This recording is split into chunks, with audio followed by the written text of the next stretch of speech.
A Lava Jato deve continuar e tem que continuar para que o país ganhe credibilidade junto aos investidores estrangeiros. O Brasil precisa de investimento estrangeiro para crescer mais aceleradamente. 2,4 é um crescimento baixo para o Brasil. O Brasil deveria crescer a taxas de 4,5%. Seria ótimo que isso acontecesse, e para isso precisa de investimento. Eu vou conversar agora com Álvaro Bandeira, economista-chefe da Modal Mais.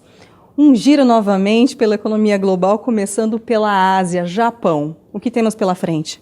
Olha só, Japão em recuperação, né? Inflação batendo próxima de 2% nos próximos meses e ano, a economia já desenvolvendo, o setor exportador japonês já melhor, e isso certamente traz algum conforto com taxas de inflação se aproximando do que é a meta deles e o ien bem equilibrado em relação ao dólar.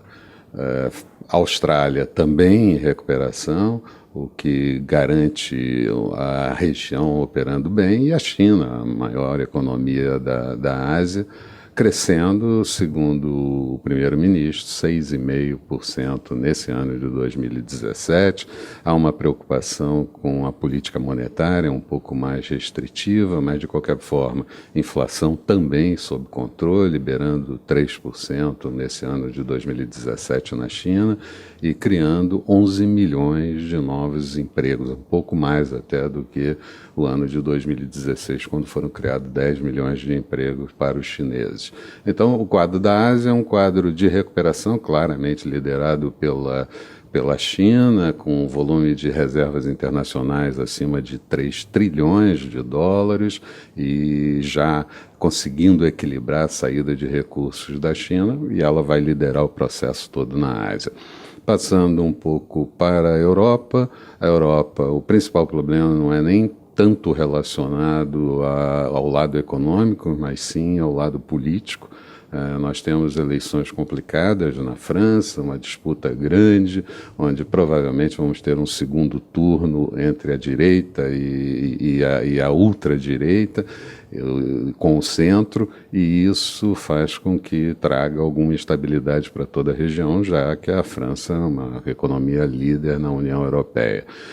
E não falamos só de França, falamos também de problemas políticos na Holanda, problemas políticos também na Itália, com Matteo Renzi, e isso tudo trazendo, claro, influência sobre a economia. Mas, de qualquer forma, a economia da região vai crescer, a Europa cresce mais lentamente do que alguns países da Ásia, principalmente dos Estados Unidos, mas vai continuar crescendo. Uma política de distensão econômica feita pelo Banco Central Europeu, e que deve continuar pelo menos até o final do ano de 2017. A partir daí começa a mudar um pouco a política monetária e vamos ver quais são as restrições que serão impostas. A Alemanha fica isolada nesse processo? A Alemanha fica isolada, tem um pouco de dúvida com relação a Angela Merkel, né? Que pode continuar ou pode não continuar, a ideia é que continue. A Alemanha, em alguns momentos, apresenta indicadores mais frágeis, em outros momentos volta a se fortalecer. É uma liderança clara dentro da União Europeia. No final das contas, ela paga todas as contas de tudo que acontece na Alemanha. Taxa de juros continua muito baixa em toda a Europa, o Banco Central Europeu com taxas negativas de depósito, e isso ainda deve permanecer durante algum tempo, e, portanto, vai crescer, vai melhorar, mas nada de excepcional nesse ano de 2017. A liderança clara é da Alemanha, e a gente tem que ver como o processo político por lá vai ocorrer. Passando para os Estados Unidos, tem uma incógnita em Donald Trump, novo presidente americano, uma política fiscal que ainda não está pronta, que ainda não está definida, mas que, segundo ele, promete ser extraordinária, promete modificações muito fortes, e um crescimento mais acelerado com criação de emprego, se bem que a economia americana já está muito próxima do pleno emprego e, portanto, não haveria grande ganho no que diz respeito a emprego. Tem toda a política de restrição a imigrantes, e mais ainda com refugiados, e o que isso vai acontecer no mundo inteiro, mas do lado da política econômica fala-se em redução de impostos para empresas e classe média, fala-se também em investimentos em infraestrutura de US$ 1 trilhão, o que certamente movimentaria a economia americana muito fortemente. E a gente não pode esquecer que os Estados Unidos são a grande liderança do mundo, né? A grande locomotiva do mundo e ajuda, claro, a puxar a recuperação de todos os países da Europa, de todos os países da Ásia e principalmente países emergentes que são tradicionalmente fornecedores de matérias-primas. Relações comerciais com a Ásia.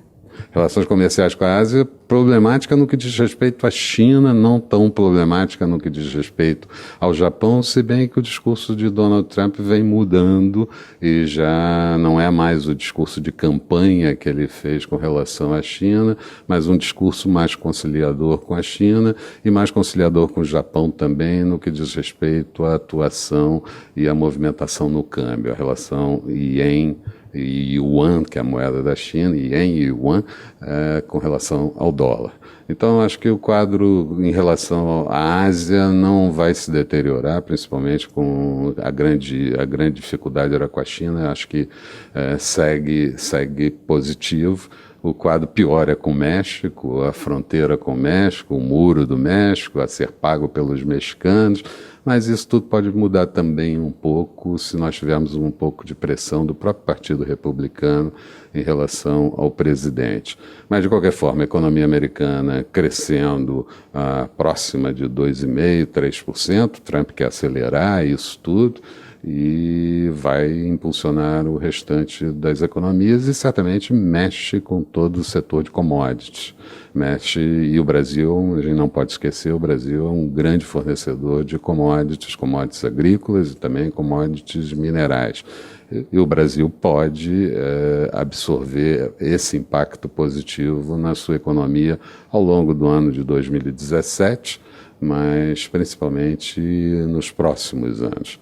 Então, acho que a economia americana é um problema no que diz respeito à política monetária. Dependendo do que seja a política fiscal americana, o Banco Central americano pode ter que acelerar um pouco a elevação da taxa de juros por lá, e isso traz algum desequilíbrio, principalmente no mercado cambial.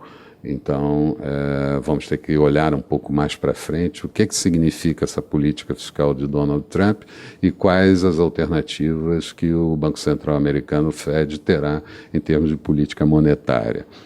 Se acelerar mais dificuldade para o resto do mundo. Se não precisar acelerar muito a valorização, o aumento da taxa de juros, certamente nós vamos ter um quadro melhor para a economia global. Caindo no Brasil, eu acho que o Brasil teve um ano de 2016 muito fraco, já era previsível, com um encolhimento do PIB brasileiro de 3,6% no ano de 2016. Se juntarmos os 2 últimos anos, o encolhimento do Produto Interno Bruto de 7,2%, e perdemos muita chance no que diz respeito à taxa de poupança, em torno de 13%, pouco acima dos 13%, e a taxa de investimento de quase 17% do Produto Interno Bruto, que é muito baixo para um país que precisa preparar o seu futuro. Eu diria que a gente deveria estar trabalhando com uma taxa de investimento acima de 20% e estamos trabalhando em 17%. Melhor que a inflação vai cair, até por conta do volume de crédito restrito, por conta de taxas de juros ainda elevada, por conta do desemprego muito alto, que já beira 13 milhões de pessoas, e também por conta do nível de endividamento das famílias, que é muito elevado. Mas, de qualquer forma, a inflação cai, melhora o saldo da balança comercial brasileira também por conta da própria reativação da economia global, e nós vamos ter um quadro um pouco mais tranquilo ao longo do ano de 2017, muito mais para o segundo semestre do ano de 2017, o primeiro trimestre e o primeiro semestre ainda são complicados, mas nós vamos ter um quadro melhor no segundo semestre, quando o governo espera que a economia esteja rodando numa taxa de crescimento de 2,4% e até mais do que isso. Então, é um quadro de chegarmos ao final de 2017 com o PIB crescendo 0,6, 0,7, mas no último trimestre do ano já rodando numa taxa um pouco mais conveniente de 2,4%, 2,5%. Então, as denúncias de corrupção, elas atrasam ainda mais o processo de recuperação da nossa economia? olha, pode até atrasar, mas elas são absolutamente necessárias para melhorar a confiabilidade e a credibilidade do país. Então, por mais dolorosa que seja, Lava Jato deve continuar e tem que continuar para que o país ganhe credibilidade junto aos investidores estrangeiros. O Brasil precisa de investimento estrangeiro para crescer mais aceleradamente. 2,4 é um crescimento baixo para o Brasil. O Brasil deveria crescer a taxas de 4, 4,5%. Seria ótimo que isso acontecesse, e para isso precisa de investimento. A formação bruta de capital fixo no Brasil caiu 10% no ano de 2016, e isso é muito ruim, porque deixa de preparar o futuro, e a gente precisa de investidores estrangeiros, de empreendedores atuando no país para que a gente possa investir e seguir crescendo um pouco mais rápido. Instabilidade política no governo atual? O governo atual tem problemas, ele não foi eleito, né?